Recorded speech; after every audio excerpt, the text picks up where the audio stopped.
नमस्कार सोहार, मैं पायल त्रिवेदी और आप देख रहे हैं न्यूज झारखंड। समय हो चला है झारखंड की खबरों को जानने का और उनसे अपडेट होने का। तो चलिए जानते हैं झारखंड की तमाम बड़ी खबरों को। इससे पहले अगर आप चैनल पर नए हैं तो हमारे चैनल न्यूज झारखंड को सब्सक्राइब करें और बेल आइकन को प्रेस कर दीजिए।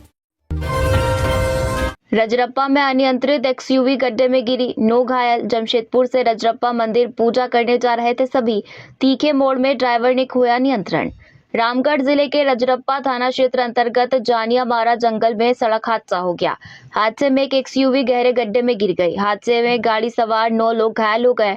हादसे के बाद मौके पर चीख पुकार मच गई, जिसके बाद स्थानीय लोग मौके पर पहुंचे। रजरप्पा थाने को सूचना दी गई।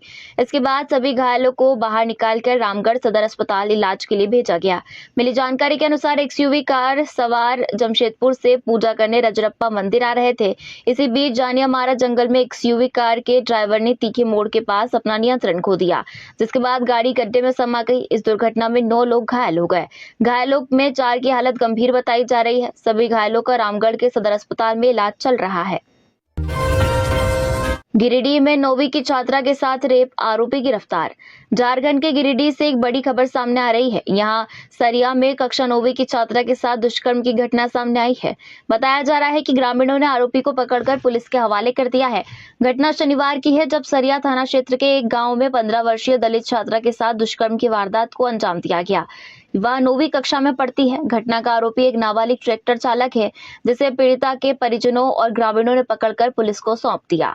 घटना के संबंध में पीड़िता ने बताया कि शौच जाने के क्रम में एक नाबालिग युवक उसके जबरन झाड़ी में ले गया। यहाँ उसने छात्रा के साथ दुष्कर्म और मारपीट की। इस मामले में सरिया थाना प्रभारी ने जानकारी दी कि घटना की पूरी जानकारी नहीं मिली है। अब तक पीड़ित पक्ष ने भी कोई आवेदन नहीं दिया है, जबकि एक किशोर को हिरासत में लिया गया है। पैसा नियमावली का प्रारूप तैयार, जल्द मिलेगी कैबिनेट की स्वीकृति। झारखंड में पैसा नियमावली कैबिनेट से पारित होने का रास्ता साफ हो गया है। महाधिवक्ता की विधिक राय मिलने के बाद विभाग के स्तर पर पैसा कानून के ड्राफ्ट को अंतिम रूप दिया जा चुका है। पंचायती राज विभाग के निदेशक निशा उरांव ने स्वयं इस बात की जानकारी दी है। निशा ने बताया कि 2017 में ही उच्च न्यायालय तथा सर्वोच्च न्यायालय द्वारा पैसा विषय पर सरकार के पक्ष में अंतिम निर्णय दिया गया था, जिसके बाद नियमावली गठन की प्रक्रिया शुरू हो गई। लेकिन कुछ खास लोगों द्वारा गलत जानकारी का प्रचार किया जा रहा है। इससे लोग दिग्भ्रमित हो रहे हैं। यह गलत मंशा से प्रेरित लगता है। पंचायती राज निदेशक ने कहा कि उच्च न्यायालय तथा सर्वोच्च न्यायालय द्वारा झारखंड पंचायती राज अधिनियम को पैसा क्षेत्र के लिए पूर्ण रूप से वैध माना गया है तथा पैसा 1996 के अनुकूल माना गया है। झारखंड की लड़कियों को कैंसर रोधी टीका लगाएगी सोरेन सरकार। 4 फरवरी से योजना शुरू होने की संभावना। झारखंड के मुख्यमंत्री हेमंत सोरेन की सरकार राज्य की बालिकाओं को कैंसर से बचाने के लिए मुख्यमंत्री बालिका कैंसर प्रतिरक्षण योजना लाने जा रही है। इसके तहत झारखंड की 9 से 25 वर्ष तक की बालिकाओं युवतियों को सर्वाइकल कैंसर समेत अन्य प्रकार के कैंसर से बचाव के लिए ह्यूमन पेपिलोमा वायरस का टीका मुफ्त लगाया जाएगा। सीएम के निर्देश पर स्वास्थ्य विभाग प्रस्ताव तैयार कर रहा है। प्रस्ताव को स्वीकृति के लिए कैबिनेट में भेजा जाएगा। एचपीवी के 2 टीके 9 से 14 साल आयु तक 6 से 12 माह के अंतराल पर लगाए जाते हैं, जबकि 15 से 25 आयु वर्ग तक 3 टीके लगाए जाते हैं। रिम्स के कैंसर विशेषज्ञ डॉक्टर रोहित झा के अनुसार 9 से 15 आयु की बालिकाएं जिन्होंने 5 माह से कम के अंतराल पर 2 एचपीवी टीके लिए हैं, उनको एक और खुराक की आवश्यकता होती है। कुट्टी काटने की मशीन की चपेट में आया, हुई मौत। काम के दौरान मशीन की ब्लेड में से कटा एक हाथ, गंभीर रूप से हुआ घायल। कोडरमा जिले के तिलैया थाना क्षेत्र के डोयाडीह में रविवार की सुबह कुट्टी काटने की मशीन की चपेट में आने से एक व्यक्ति गंभीर रूप से घायल हो गया। इसके बाद परिजन उसे इलाज के लिए सदर अस्पताल कोडरमा लेकर पहुंचे, जहां चिकित्सकों ने उसे मृत घोषित कर दिया। मृतक की पहचान डोयाडीह निवासी अनिल साव, उम्र 42 वर्ष, पिता हरि साव के रूप में हुई है। मिली जानकारी के अनुसार रविवार की सुबह अनिल अपने घर के समीप कुट्टी काटने की मशीन से पुआल की कटिंग कर रहे थे। इसी दौरान अचानक पैर फिसल जाने पर वह मशीन की चपेट में आ गए और उनका एक हाथ मशीन में फंसकर कट गया। इसके बाद लोगों ने आनन फानन में मशीन को बंद किया और गंभीर रूप से घायल अनिल को इलाज के लिए सदर अस्पताल कोडरमा लेकर पहुंचे, जहां चिकित्सकों ने उसे मृत घोषित कर दिया। घटना की सूचना पर पुलिस ने शव को कब्जे में लेकर पोस्टमार्टम के लिए भेजा है। झारखंड के 20 जिलों में आज छाए बादल, आज हो सकती है हल्की बारिश। 30 को आसमान हो जाएगा साफ, लगेगी कड़ाके की ठंड। रांची सहित राज्य के 20 जिलों में सुबह से घना कोहरा नजर आया। जैसे जैसे दिन चढ़ा, मौसम साफ हो गया। कुछ इलाकों में कोहरा और बादल की वजह से धुंध जैसी स्थिति नजर आई। मौसम विभाग के अनुसार आज रांची, बोकारो, गुमला, हजारीबाग, खूंटी, रामगढ़, पूर्वी सिंहभूम, पश्चिमी सिंहभूम, सिमडेगा और सरायकेला खरसावां ऐसे प्रमुख जिले हैं जहां बादल छाए रहे। 30 दिसंबर से दिन में मौसम साफ हो जाएगा। राज्य के अधिकांश जिलों में सुबह कोहरा छाया रहेगा। हालांकि 3 जनवरी तक दिन में आसमान पूरी तरह साफ रहेगा। बात बीते 24 घंटे की करें तो सरायकेला का सबसे अधिक उच्चतम तापमान 30.5 डिग्री रहा। सबसे कम न्यूनतम तापमान 10.5 डिग्री धनबाद जिले का रिकॉर्ड किया गया। राज्य का अधिकतम तापमान 26 डिग्री और न्यूनतम तापमान 12.8 डिग्री रिकॉर्ड किया गया। मौसम साफ होने के बाद 30 दिसंबर से न्यूनतम तापमान में गिरावट आ सकती है। भाजपा नेता रमेश सिंह से पीएलएफआई उग्रवादी संगठन के नाम पर रंगदारी की मांग। भाजपा नेता एवं बिल्डर रमेश सिंह से पीएलएफआई उग्रवादी संगठन के नाम पर रंगदारी की मांग की गई है। भाजपा नेता ने इस संबंध में सुखदेव नगर थाने में प्राथमिकी दर्ज कराई है। उन्होंने थाने में दिए आवेदन में बताया है कि शनिवार को उनके मोबाइल फोन पर एक व्यक्ति ने कॉल किया। उसने खुद को पीएलएफआई संगठन से जुड़े होने की बात कही। उसने धमकी दी कि संगठन के कमांडर के अलावा सदस्यों की नजर उन पर है, वह संगठन का सहयोग करे, संगठन भी आपको सहयोग करेगा। फोन करने वाले शख्स ने सहयोग नहीं करने पर उनके खिलाफ कार्रवाई करने की धमकी तक दी। इधर प्राथमिकी के आधार पर पुलिस ने तफ्तीश शुरू कर दी है। हजारीबाग एसडीओ की पत्नी का शव 7 घंटे तक पड़ा रहा थाने के सामने। आश्वासन के बाद लौटे परिजन, किया गया अंतिम संस्कार। सदर एसडीओ अशोक कुमार की पत्नी अनीता देवी की मौत का मामला पिछले 3 दिनों से जिले में सुर्खियों में है। 7 घंटे तक अनीता देवी के परिजन और स्थानीय लोग शव के साथ थाने का घेराव किया। हालांकि आरोपियों की जल्द गिरफ्तारी का आश्वासन मिलने के बाद परिजन अपने घर लौट आए। हजारीबाग सदर एसडीओ अशोक कुमार की पत्नी अनीता देवी का अंतिम संस्कार चतरा जिले के सिमरिया के बेलगड्ढा गांव में किया गया, जहां सदर एसडीओ अशोक कुमार का पैतृक आवास है। इधर मृतका के परिजन ने बताया कि कुछ लोग एसडीओ अशोक कुमार की ओर से थाने पर आए थे। उन लोगों के साथ बातचीत के बाद सहमति बनी, अंतिम संस्कार के लिए सहमति बनी थी। वहीं आज रविवार को 10 बजे के बाद अंतिम संस्कार किया गया। अंतिम संस्कार के दौरान मृतक के परिजन लोग भी पहुंचे। इसके बाद हिंदू धर्म के अनुसार अंतिम संस्कार किया गया। मंत्री सुदेव कुमार ने पत्नी संग की मां दिउड़ी की पूजा अर्चना। तमाड़ विधायक विकास कुमार मुंडा भी रहे मौजूद। झारखंड सरकार के नगर विकास एवं आवास मंत्री, तकनीकी शिक्षा, पर्यटन, कला संस्कृति, खेलकूद और युवा कार्य विभाग के मंत्री सुदेव कुमार ने आज अपनी धर्मपत्नी के साथ ऐतिहासिक मां दिउड़ी मंदिर में पूजा अर्चना की। इस अवसर पर तमाड़ विधानसभा क्षेत्र के विधायक विकास कुमार मुंडा भी मौजूद रहे। इस दौरान मंत्री ने मां दिउड़ी से झारखंड की उन्नति, समृद्धि और शांति के लिए आशीर्वाद मांगा। इस पवित्र अवसर पर बड़ी संख्या में स्थानीय श्रद्धालु और प्रशासनिक अधिकारी भी उपस्थित रहे। मंत्री सुदेव कुमार ने कहा कि मां दिउड़ी से जुड़ा हर क्षण अत्यंत पवित्र और प्रेरणादायक होता है। झारखंड की समृद्धि और जनता के कल्याण के लिए मां का आशीर्वाद सदैव मार्गदर्शक रहेगा। वहीं इस मौके पर स्थानीय विधायक विकास कुमार मुंडा ने भी राज्य की तरक्की के प्रति अपनी प्रतिबद्धता व्यक्त की। बता दें कि पूजा अर्चना के दौरान मंदिर प्रबंधन ने अतिथियों का स्वागत किया और मंदिर के विकास संबंधी योजनाओं पर चर्चा की। इस धार्मिक यात्रा ने क्षेत्रीय जनता के साथ जनप्रतिनिधियों के संबंधों को और मजबूत किया। मंदिर के पुजारी मनोज पंडा ने पूरे विधि विधान से पूजा अर्चना संपन्न कराई। नए साल के पूर्व और रविवार की छुट्टी होने के कारण आज मंदिर में श्रद्धालुओं की काफी भीड़ है। कोडरमा में छड़ लोड ट्रक का एक्सीडेंट, ड्राइवर, खलासी सहित 1 घायल। बंगाल से उत्तर प्रदेश के बलिया जाने के दौरान हादसा।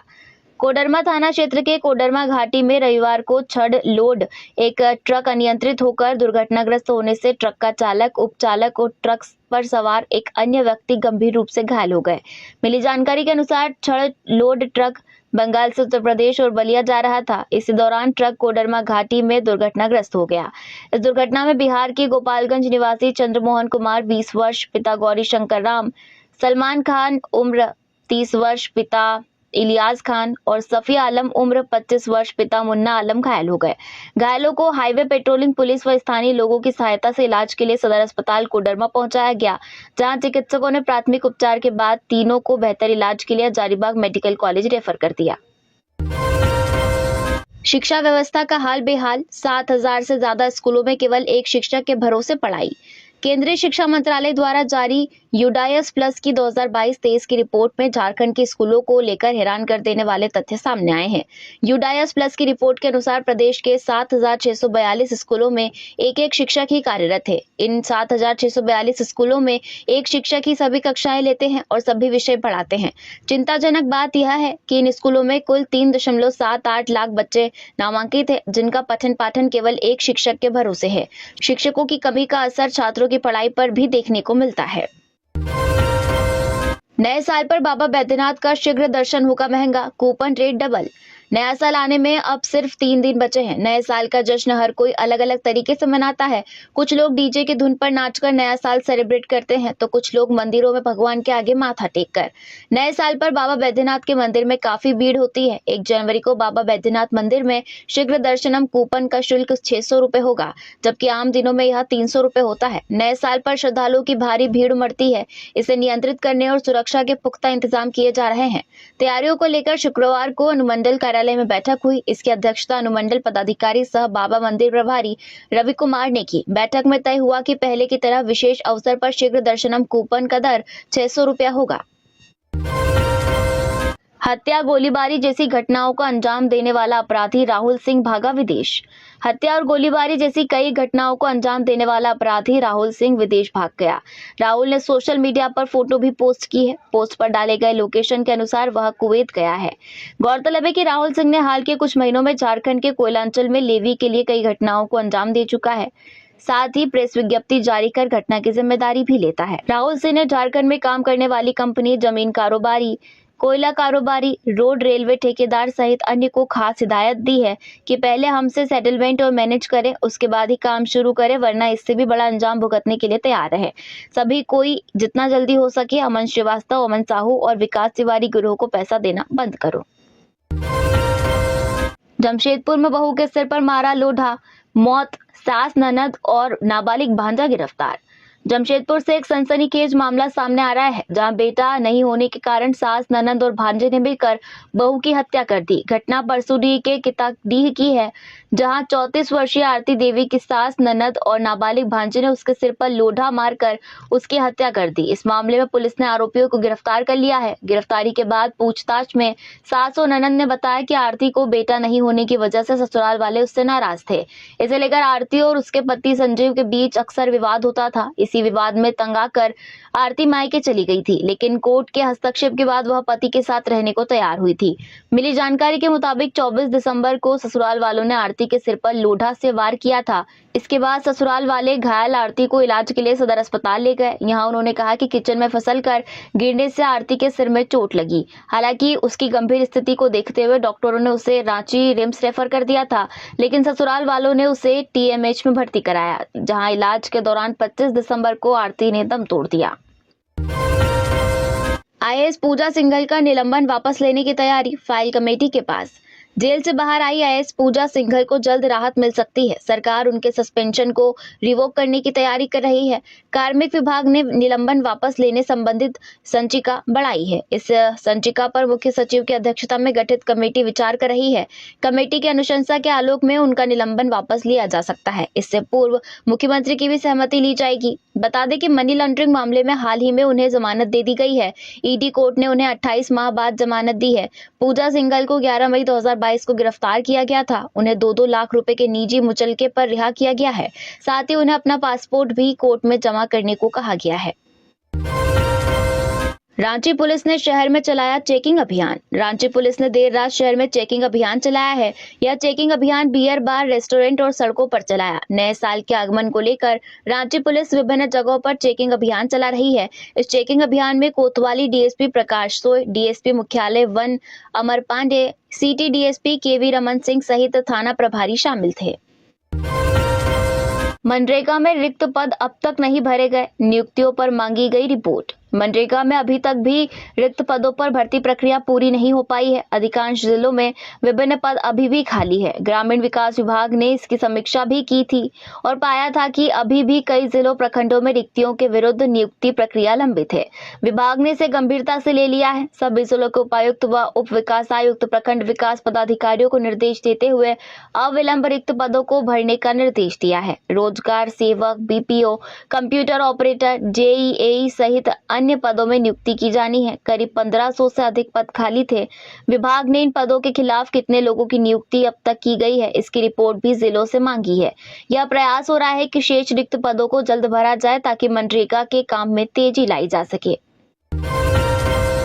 सोलर पावर की ओर कदम बढ़ा रहा झारखंड। 31 जलाशयों की 900 मेगावाट उत्पादन क्षमता। झारखंड सोलर पावर की ओर कदम बढ़ा रहा है। झारखंड के चिन्हित 31 जलाशयों में फ्लोटिंग सोलर पावर की क्षमता 900 मेगावाट आंकी गई है। इसके तहत विभिन्न प्रोजेक्टों की न्यूनतम उत्पादन क्षमता 2 मेगावाट होगी। इधर कोडरमा में सोलर प्लांट से 10 मेगावाट बिजली का उत्पादन शुरू हो गया है। इसके अलावा इस प्लांट के रिजर्वायर में 6 मेगावाट क्षमता के फ्लोटिंग पावर प्लांट का निर्माण किया जा रहा है। आने वाले दिनों में कोडरमा में सोलर पावर से 171 मेगावाट बिजली का उत्पादन होगा। जल शोधन संयंत्र का काम गर्मी से पहले पूर्ण करने का निर्देश। प्रधान सचिव नगर विकास विभाग सुनील कुमार ने रुक्का जलागार स्थित निर्माणाधीन जल शोधन संयंत्र के निर्माण को आगामी गर्मी के मौसम को देखते हुए ससमय पूरा करने का निर्देश दिया। उन्होंने राज्य शहरी पेयजल आपूर्ति से संबंधित पाइपलाइन के नेटवर्किंग का नक्शा भी देखा और पाइपलाइन बिछाने के कार्य में तेजी लाने का निर्देश दिया। उन्होंने कहा कि पाइप बिछाने के क्रम में कम से कम सड़क की कटाई एवं खुदाई की जाए। प्रधान सचिव ने जुडको के अभियंताओं को तिलता चौक से रातू पिस्का मोड़ तक पाइप बिछाने के काम में आ रही बाधा पर NHAI के साथ समन्वय बनाकर काम करने का निर्देश दिया। अमन साहू गिरोह के मयंक सिंह ने भारतमाला प्रोजेक्ट पर हुई गोलीबारी का लिया जिम्मा। अमन साहू गिरोह के मयंक सिंह ने शनिवार दोपहर को भारतमाला प्रोजेक्ट पर हुई गोलीबारी का जिम्मा लिया है। मयंक सिंह ने सोशल मीडिया पर प्रेस विज्ञप्ति जारी कर कहा है कि बर्बरिक प्रोजेक्ट में जो घटना हुआ है वह मैंने कराया है। कंपनी वाले को मेरी ये आखिरी चेतावनी है। आपको क्या लगता है मुझे बिना मैनेज करे आप अपना काम करके निकल पाएंगे? मयंक सिंह ने आगे लिखा कि हमको इग्नोर किए, इसलिए आज आपके कान का पर्दा खोलने के लिए दिवाली मनाए हैं। अगली बार होली खेलेंगे, वो भी खून का। बता दें कि रामगढ़ जिले के गोला थाना क्षेत्र स्थित गोला चारू पथ के बरियातू के समीप शनिवार दोपहर में आपराधिक गैंग ने 5 राउंड फायरिंग की थी। इस दौरान अपराधियों ने भारतमाला परियोजना में काम करने वाले कर्मियों को भी काम बंद करने की चेतावनी दी थी। तो यह थी झारखंड की टॉप बड़ी खबरें। इसी तरह झारखंड की और भी तमाम खबरों को जानने के लिए हमारे चैनल न्यूज झारखंड को सब्सक्राइब करें और बेल आइकन को प्रेस कर दीजिए।